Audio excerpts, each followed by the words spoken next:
ఈరోజు జగద్గురువుల యొక్క అమృతహస్తాలతో ఈరోజు లక్ష్మీ నరసింహస్వామి వారి యొక్క ప్రతిష్ట అవ్వడం చాలా విశేషం.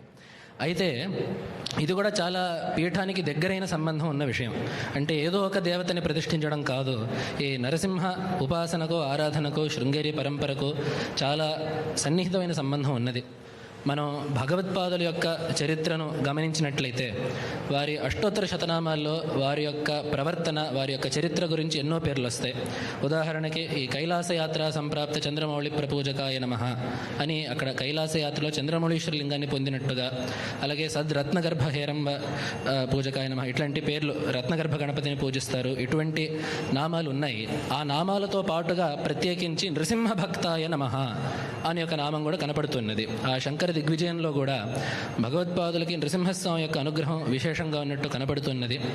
ముఖ్యంగా పరకాయ ప్రవేశం చేసి తిరిగి వస్తున్నప్పుడు ఆ రాజుగారి యొక్క మంత్రులు వారి యొక్క పార్థివ శరీరానికి అగ్ని సంపర్కాన్ని కలిగించినప్పుడు ఆ అగ్ని బాధను శమింపజేయడానికి వారు నరసింహస్వామిని ప్రార్థించినట్లుగా మనకి శంకర దిగ్విజయం చెబుతున్నది. సపది దహనశాంతయే మహాంతం నరమృగ రూపం అధోక్షజం శరణ్యం స్తుతిభిర్ అధిక లాలసత్పతాభి అని చెప్పి అక్కడ శ్లోకం.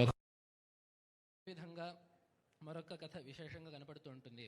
ఉగ్రభైరవుడు అనేవాడు కొన్ని క్షుద్ర పూజలు చేసి తద్వారా ఏవో శక్తుల్ని సంపాదించి సశరీరంగా కైలాసానికి వెళ్దాం అనుకుంటే, సర్వజ్ఞుడైతే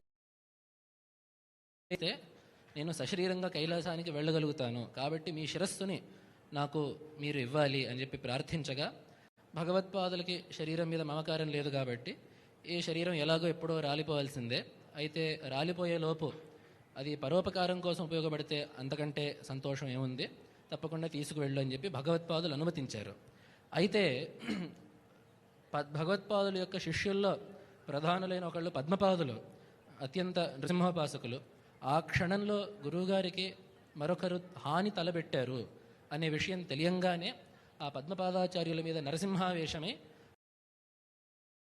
భగవత్పాదుల్ని సంరక్షించినట్లుగా కూడా మనకొక ఐతిహ్యం కనపడి ఉంది.